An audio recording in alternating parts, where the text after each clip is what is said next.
नमस्कार। इन खबर में आपका स्वागत है। आज बिहार पे नज़र लगी है कि आखिरकार बिहार में नीतीश सरकार एनडीए के साथ रहेगी या महागठबंधन के साथ अपना हाथ आगे बढ़ाएगी। इसको लेकर के 3 महत्वपूर्ण बैठक हो रही है। जेडीयू ने अपने सभी सांसदों विधायक एमएलसी की बैठक बुलाई है। कांग्रेस ने अपने सभी 19 विधायकों को बैठक बुलाई है, कल ही बुला लिया था। अजीत शर्मा जो उनके विधायक दल के नेता हैं, उनके निवास पर बैठक हुई थी। और उधर हमने भी अपनी बैठक बुलाई है। इधर बीजेपी में काफ़ी जो है मंथन हो रहा है। कहा जा रहा है कि रविशंकर प्रसाद से लेकर शाहनवाज हुसैन, ये सभी के सभी वहाँ मंत्रणा करके पटना से दिल्ली पहुँच गए हैं। आखिरकार बिहार की राजनीति में पटना में क्या पक रहा है? क्या नीतीश कुमार एनडीए के साथ रहेंगे या महागठबंधन के साथ चले जाएंगे? क्या हुआ है? तो जो खबर आ रही है वो बहुत बड़ी खबर है कि आज जो है ऑडियो बम फटने वाला है, जिससे साफ पता चल जाएगा कि आखिरकार नीतीश सरकार को कौन गिराने की साजिश कर रहा था। आपको याद है आरसीपी सिंह को लेकर के जब अध्यक्ष जेडीयू के ललन सिंह ने प्रेस कॉन्फ्रेंस की थी, तब उन्होंने चिराग मॉडल 2 इसे नाम दिया था और कहा था कि अभी तो ट्रेलर है, फिल्म बाकी है। तो वो फिल्म कौन सी है?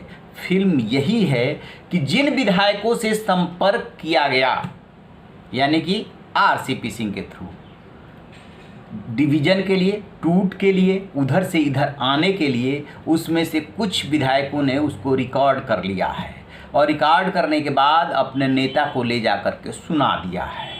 इतना जब नीतीश कुमार सुने हैं तो बोलते कम हैं, गौर ज़्यादा करते हैं। आपने उनके गंभीर चेहरों को देखा होगा। उन्हें लग गया कि जो प्रयोग महाराष्ट्र में हुआ वही प्रयोग झारखंड और बिहार में भी करने की तैयारी है। झारखंड सरकार तो जैसे तैसे बच गई, बिहार में एकदम सेम वही प्रयोग होने वाला है, ऐसा जेडीयू के नेताओं का मानना है। लेकिन समय रहते पता चल गया। दरअसल आरसीपी सिंह जब उनको टिकट नहीं मिल रहा था, मंत्री पद से त्याग पत्र दे रहे थे, उस दौरान और उससे पहले बीजेपी से उनकी नज़दीकियाँ किसी से छिपी नहीं है। बीजेपी उनके माध्यम से जेडीयू को तोड़ने के लिए ऐसा कहा जा रहा है कि डोरे डाल रही थी। उसी क्रम में वो बातचीत हुई है। उस दौरान आपको याद होगा कि आरसीपी सिंह ने जब अपने समर्थकों की बैठकें की थी, उसमें कुछ विधायक भी शामिल थे। लेकिन विधायक ये तोल मोल रहे हैं कि आखिरकार जब वहाँ पे बहुमत के लिए 122 चाहिए और बीजेपी के पास 77 विधायक हैं, तो बाकी जो है वो विधायक आएंगे कहाँ से? क्या इतना वो तोड़ ले जाएंगे? यानी कि 3 जगह पे टूट होगी, जेडीयू, कांग्रेस और आरजेडी, तब जाकर के इतने विधायक आएंगे कहाँ से?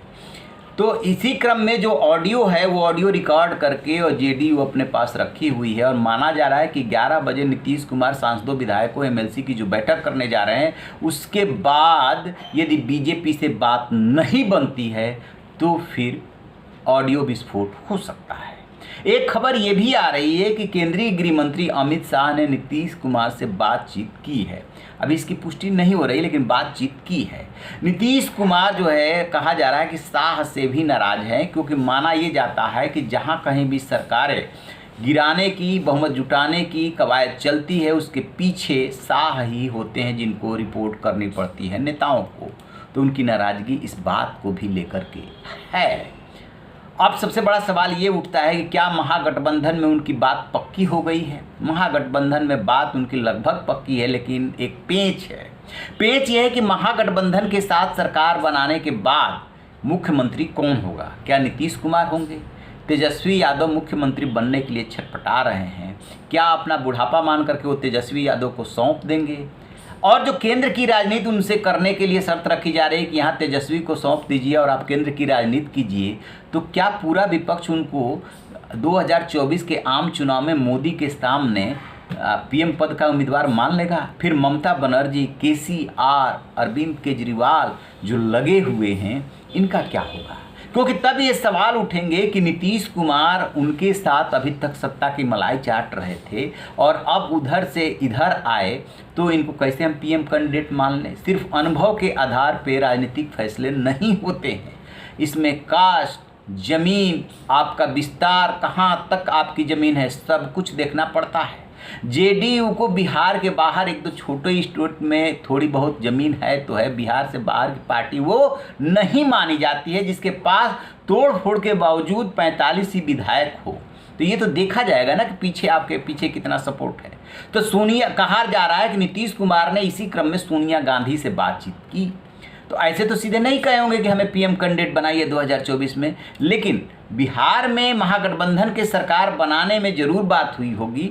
तो उसमें कांग्रेस ने अनकंडीशनल उनको सपोर्ट कर दिया है, लेफ्ट ने भी सपोर्ट कर दिया है, आरजेडी बाहें फैलाए खड़ी है। और इन सबकी सदस्य संख्या मिला देंगे तो 79 आरजेडी के पास है, 19 कांग्रेस के पास है, 16 लेफ्ट के पास है, हम के पास 4 हैं, 45 इनके हैं। ये संख्या पहुंच जाती है 163। बहुमत के लिए चाहिए 122। लिहाजा यदि नीतीश कुमार उधर जाते हैं तो सरकार बनने में बहुमत की कोई दिक्कत नहीं है। लेकिन बीजेपी के लिए दिक्कत ये है कि 77 के बाद जितने भी 23 और 22 यानी कि जितने भी विधायक जुटाने हैं उनको वो 45 विधायक चाहिए, और ये बिना तोड़ फोड़ के संभव नहीं है। क्या आरसीपी सिंह इतने सक्षम हैं कि वो जो है इतने विधायक जुटा लेंगे? अभी तो दूर की कौड़ी ये लग रही है। हालांकि राजनीति में कुछ भी संभव है। यहीं पे सारा पेंच फंसा हुआ है कि पीएम पद का कैंडिडेट उधर बनाया जाए कि नहीं बनाया जाएगा, मुख्यमंत्री कौन होगा। इधर बीजेपी से भी पैरेलल वार्ता चल रही है। तो एक खबर ये भी है कि नीतीश कुमार चाहते हैं कि जो विजय कुमार सिन्हा स्पीकर हैं उन समेत जिन जिन से उनकी नाराजगी है बीजेपी के नेताओं से जो मंत्रिमंडल में है उनको बीजेपी हटाए, तब कहीं बात बने। राजनीति में ऐसे फैसले होते हैं। नज़र रहेगी वहाँ की राजनीति और मीटिंग्स पे। जैसे ही कोई अपडेट मिलेगा आपसे साझा करेंगे। रहिए न बेखबर, देखते रहिए इन खबर। Thank you. इन खबर चैनल को सब्सक्राइब करें।